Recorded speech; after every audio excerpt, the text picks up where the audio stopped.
Chapter 16. Return Part 2.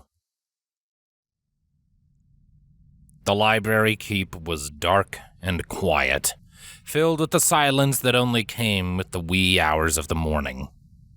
The hoof falls of the small group echoed in Twilight's ears as they ascended the stairs.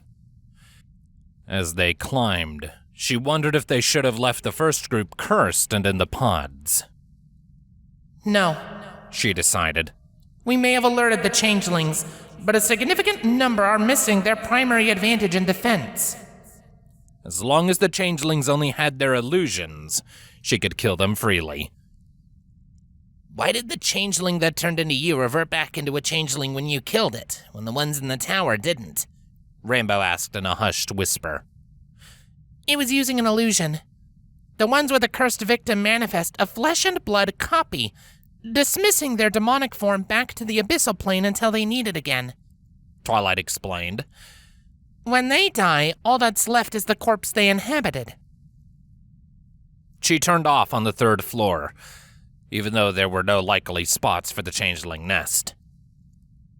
Starswirl's study was on this floor. She felt a pang of guilt at wasting precious time, but if any pony knew why the Black Knight had tried to kill her, it was Starswirl. She hoped to find a letter with some clue. She headed towards the outer wall of the keep, where the scholars' quarters were. They'd be likely to hide the pods this low down? Rarity whispered. Twilight paused at a nexus of major aisles between the bookcases. No, she admitted. I want to look at Starswirl's study.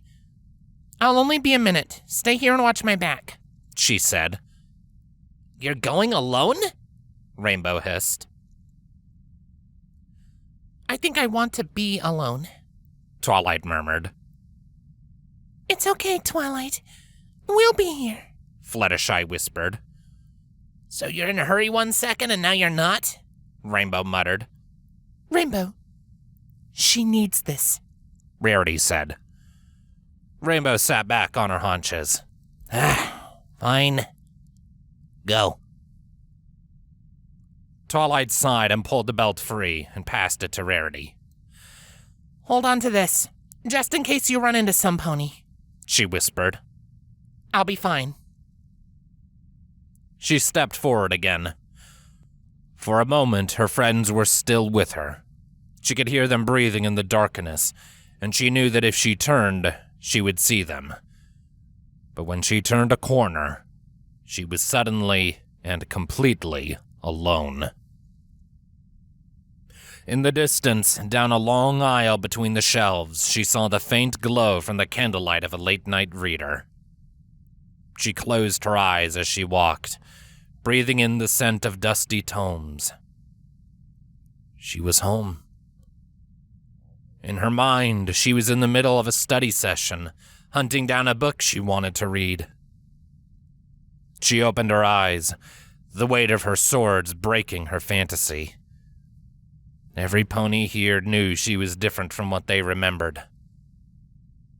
Have I really changed that much? She wondered. She reached Starswirl's door. His name was still on the bronze plaque as if waiting for his return. She was glad her friends had agreed to wait. She didn't want to suffer their looks of pity and concern as she opened the door. She tested it and found it locked. She reached into a small pouch at her hip and retrieved a key. It was still exactly where she had packed it. She blinked. She couldn't remember if it was the key that she had lifted off of Starswirl's cold body or her own copy. The edge showed more corrosion from exposure, but it appeared functional. She unlocked the door with a quiet click. In her peripheral vision, she noticed the candlelight she had seen earlier drawing closer. To avoid any sort of confrontation, she slipped into Starswirl's study and pressed the door shut behind her. The room beyond was exactly the way she remembered. A mostly burned-down candle and a dish of puddled wax rested on a writing desk beside the door. Books were arranged in tidy piles atop the desk. Star Swirl's humble bed nestled against the wall beneath the only window, neatly made. The chill of the stone floor crept up her hooves. A doorway set into the wall led into a room shrouded in shadow. With a spark from her horn, she lit the candle, illuminating the study. The soft flame revealed a thin layer of dust blanketing everything. She could see beyond the doorway now, past the open door into her old room. Her own small bed stood in the corner, covered by sheets with a simple starry pattern. Books were strewn across the floor, her own possessions, not the library's. Gifts from Star Swirl. There were 2 for each year, one for her birthday, and one for hearthswarming. Remember why you're here, Twilight, she told herself, turning back to Star Swirl's desk. There was a small black notebook in the center, placed there like it was left for the first pony to find it. She had missed it earlier in the dark. She stepped forward, and unable to resist taking a peek, cracked it open. Shadow Spawn Research Journal by Star Swirl the Bearded. With bated breath, Twilight turned to the next page. Introduction. While destroying the cult of Shadow in Manhattan, I stopped a ritual involving 3 children. The first I found on an altar, and I prevented her sacrifice. The cultists refer to her as Twilight Sparkle, Herald of the Abyss, and as Shadow Spawn. A second child was referred to as Shadow Spawn. He was old enough to understand the situation and escaped by shattering the shutters of a window and fleeing out into the forest. The cultists referred to him as Shadow Spawn as well, and based on their reactions, they intended to sacrifice him also. I found the third hiding in a cupboard. She was too young to even speak, but still smart enough to hide when the fighting began. I am not sure what her role was in all of this, but the cultists did not appear to notice her absence in the chaos. I never found the second child, though I searched high and low. I attempted to locate the parents of these children. According to available records, 2 of the cultists, both killed in the fighting, engaged in the ritual were the parents of the first and second foals. The third child, on record as Pinkamina Diane Pai, belonged to a family that lived in a farmhouse on the outskirts of the city. When I searched for her parents, I discovered the farmhouse burned, and the occupants, both parents and 2 sisters, dead. I found evidence, the ashen remains of rope where the townsfolk had found the bodies, that they were restrained within the burning building. I arranged a loving home for her, as I was ill-equipped to raise 1 child, let alone 2.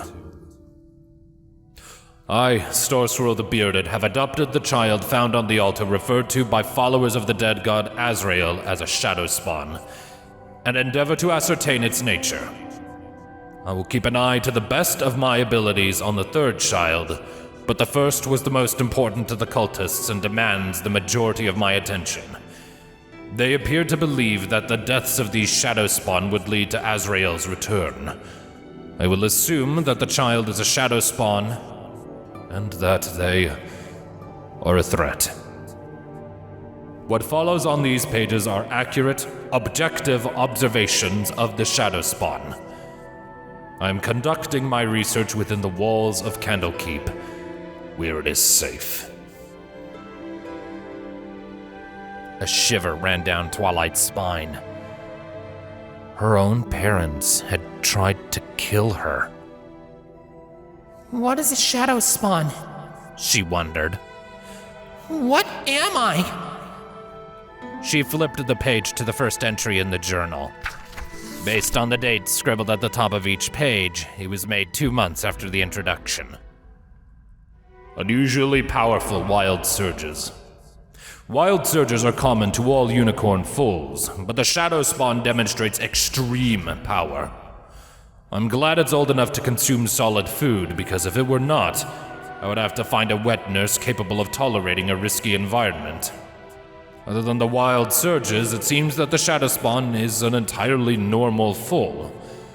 I have little experience with foals, though, so I shall endeavor to record the dates of impromptu development milestones. Twilight flipped through the following notes, briefly glancing at the listed events, such as her first steps, her first word, her first sentence, early reading, and her first controlled levitation. All that stood out to her was it. As if she wasn't even a pony at all. She felt a cold sweat building on her skin as she continued reading, her eyes glued to the pages. One of the events stood out. First fight. I let the shadow spawn go out into the gardens alone to play. 3 of the youths from the town within the walls engaged her, and the situation escalated into violence. It had a black eye. One of the other children had a broken leg. It seemed shaken after the event. It's not even aware of its own strength. I did not tell it how successful it had been. I do not want it to look to violence as a solution. Though it questions, it looks to my words for wisdom, and I hope that I have taught it to avoid violence in the future. She remembered that day. They had called her names.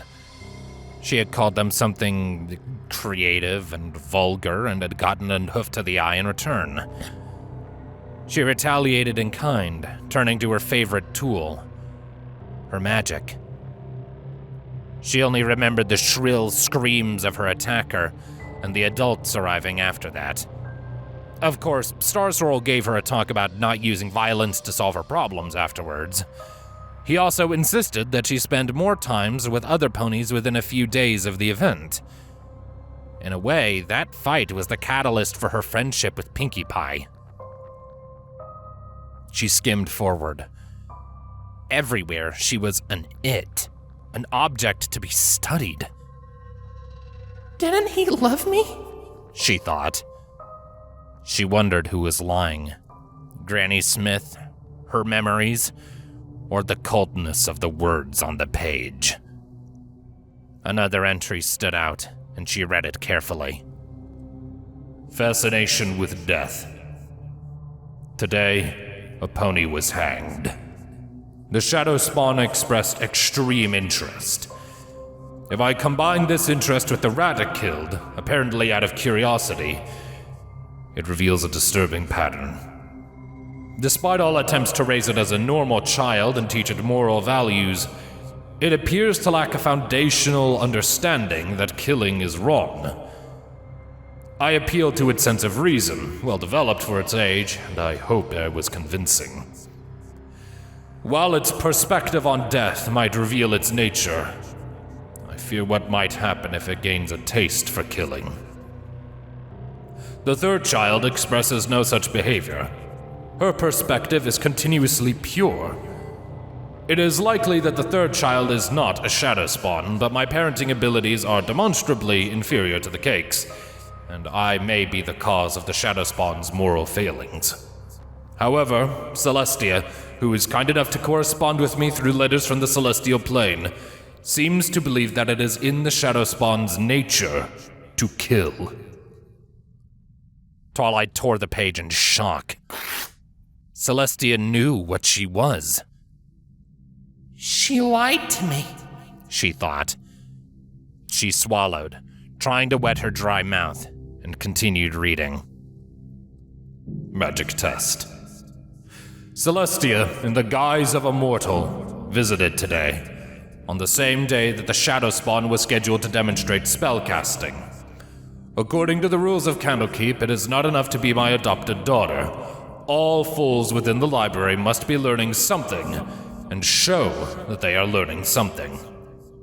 At first, I thought it was coincidence, but after what happened when the shadow spawn attempted to form its first wizard spell, I'm convinced she knew precisely what day she was arriving on. The shadow spawn unleashed an incredibly powerful wild surge. When I came to, Celestia stood over it. Part of her radiance showed through her disguise, revealing how much power she had to use. She told me she had to divert the shadow spawn's energy into an artifact in the catacombs, a containment orb used to store arcane power before the time of troubles. If she had not been present, it could have destroyed us all. After the event, the shadow spawn's magic appears to have stabilized. I doubt it will happen again, but it blacked out and it remains hesitant to do magic. I will not attempt to push it beyond what it is comfortable attempting, though I expect that it is more than capable of completely outclassing an old, practiced pony like myself. I am ending this journal. Celestia revealed information that I cannot record here that renders this research moot. I will keep this documentation, but my notes end here. From data collected so far, I can draw but one conclusion. The shadow spawn is incredibly dangerous. Twilight checked the rest of the pages. They were blank. Sunny skies is Celestia, she thought, and it made sense. In the guise of her own messenger, Celestia could speak for herself without revealing her identity.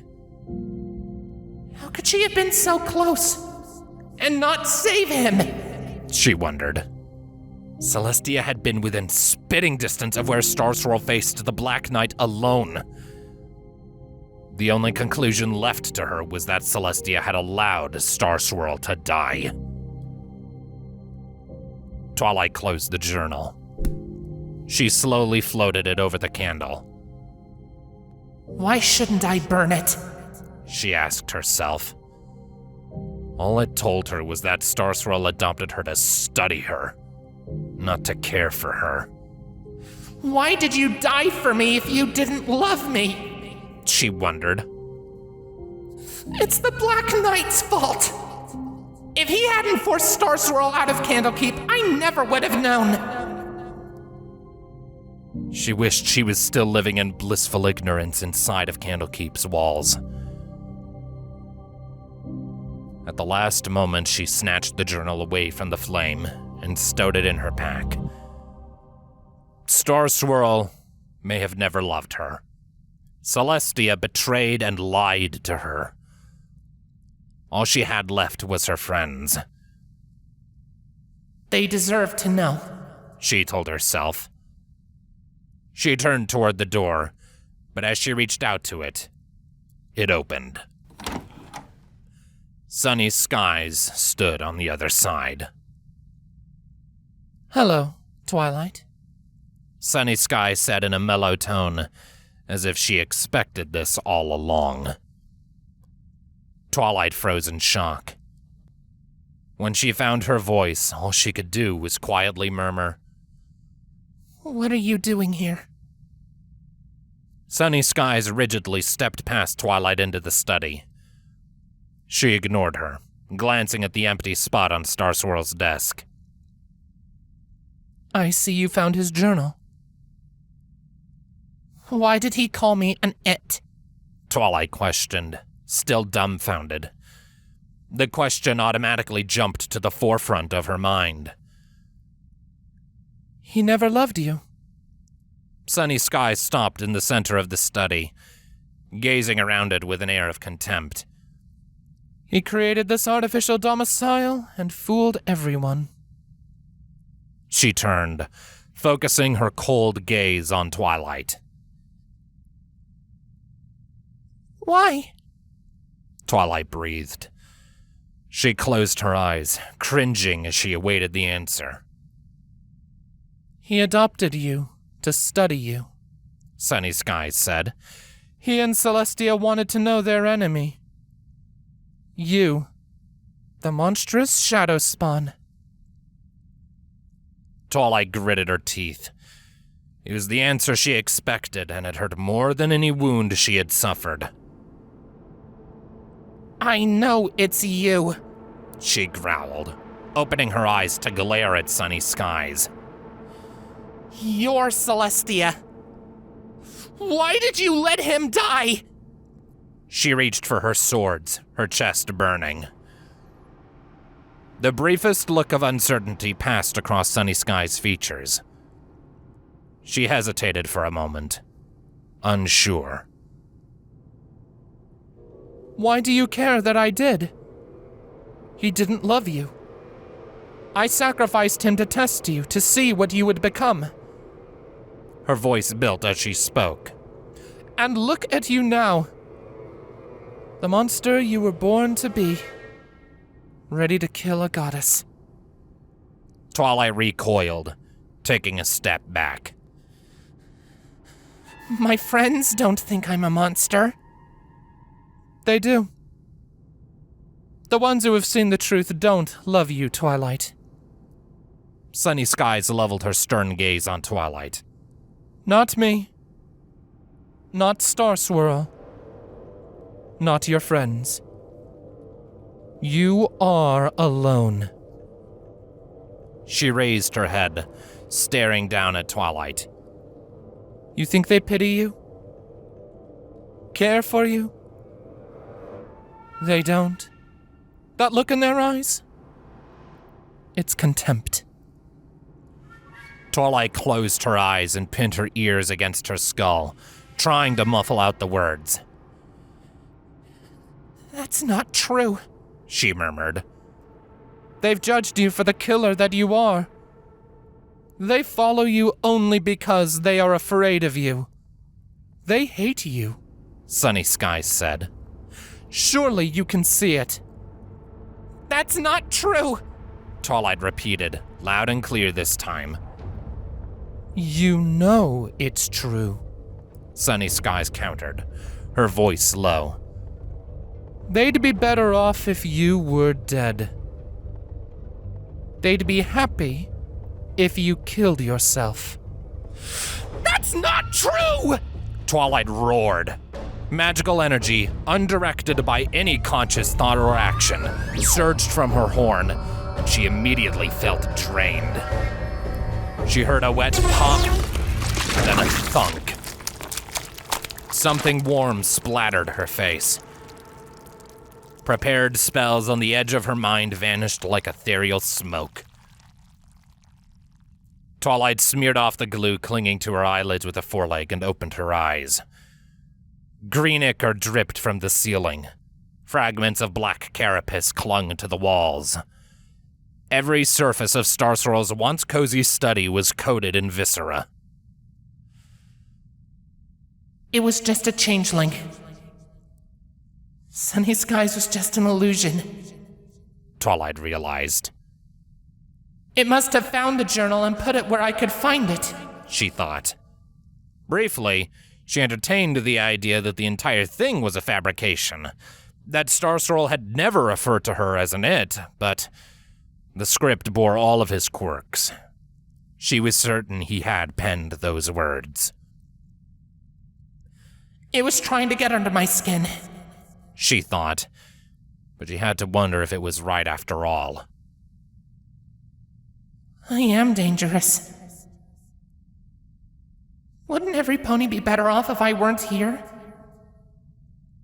She still hated the Black Knight for everything he had made her become, but she remembered what he had said. What if he was just trying to stop me? She wondered. As she turned to exit the study, she saw a changeling horn, larger and more pronounced than most, driven into the wooden door. A piece of black plating that was once the changeling's face hung from the horn, 2 fangs still attached. The fangs were longer and sharper than the ones on the other changelings she had seen. The whole changeling may have been a little bigger, though it was hard to judge from a horn and a chunk of face. Some sort of commander or stronger form, she thought numbly as she exited the study. As she shut and locked the door behind her, she tried to imagine her home the way she remembered it, but all she could picture was changelings everywhere. The piece of the demon's body didn't fade away. She had killed it permanently. What did I do to it? She glimpsed the approaching light from Rarity's horn. Twilight? Are you okay? Rarity called. Solar, Twilight challenged. lunar. Rainbow replied. Twilight breathed a sigh of relief. We heard shouting. Fluttershy said as they stopped in front of her. Just a changeling. Twilight said. I'm fine. She confidently stepped between Rainbow and Fluttershy, her head held high. You got a bit of changeling on you, Twilight, Rainbow said. Twilight paused and blinked at her. Where? Everywhere, Rarity said. Ugh. We'll clean you up later. What's not true? Fluttershy asked. Nothing, Twilight said. It said some things to try and get to me. That's all. Let's go. Their nest is probably up a couple levels. She pressed forward.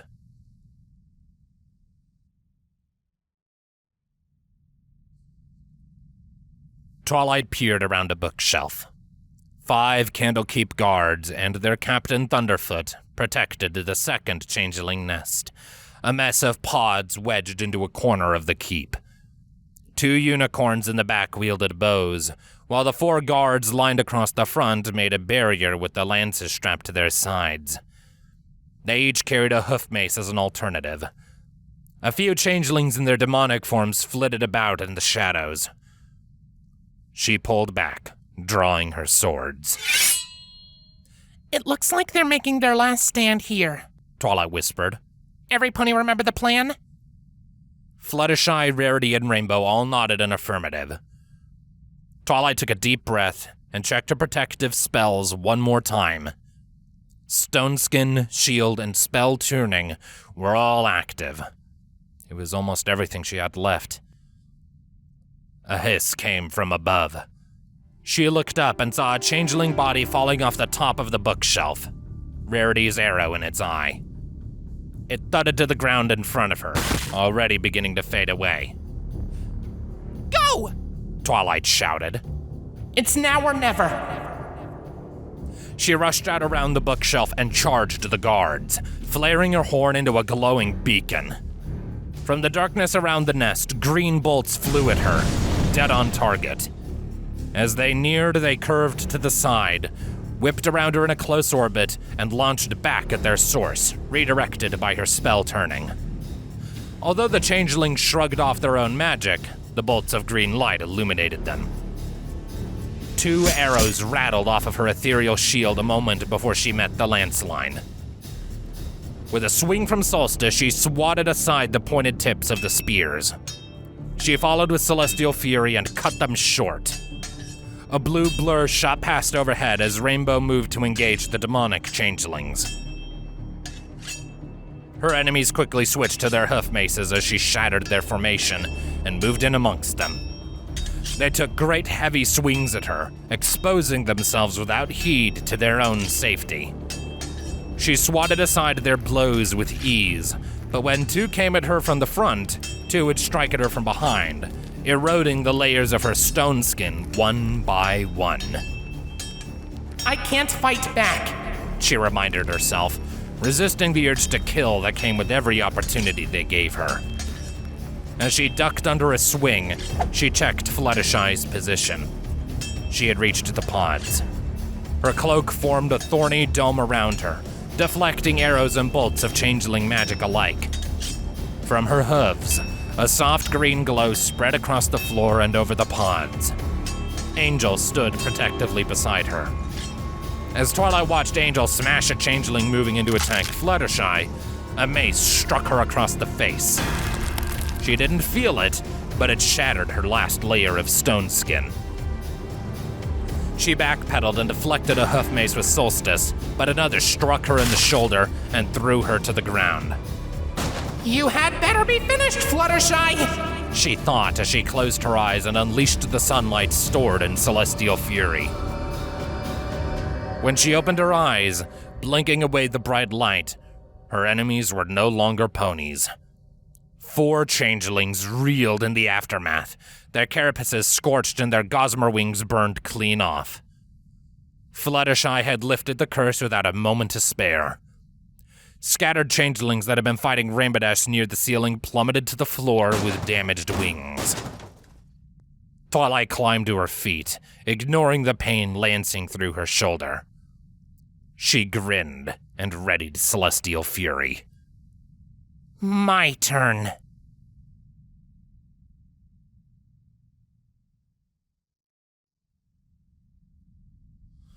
Twilight slashed open a changeling pod.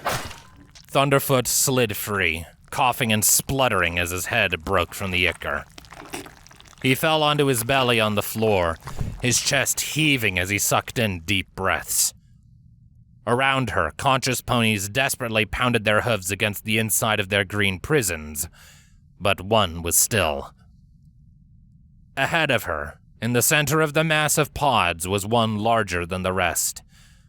She saw no movement, the blurred pink shape floating passively within. She stepped over a disemboweled changeling corpse, one that she had killed moments before, and approached the pod. She cut it open, careful not to harm the occupant inside. The mare fell out of the pod in a deluge of ichor. She collapsed against Twilight and weakly clung to her for support. She rested her chin on Twilight's shoulder and coughed heavily, spitting ichor across Twilight's cloak.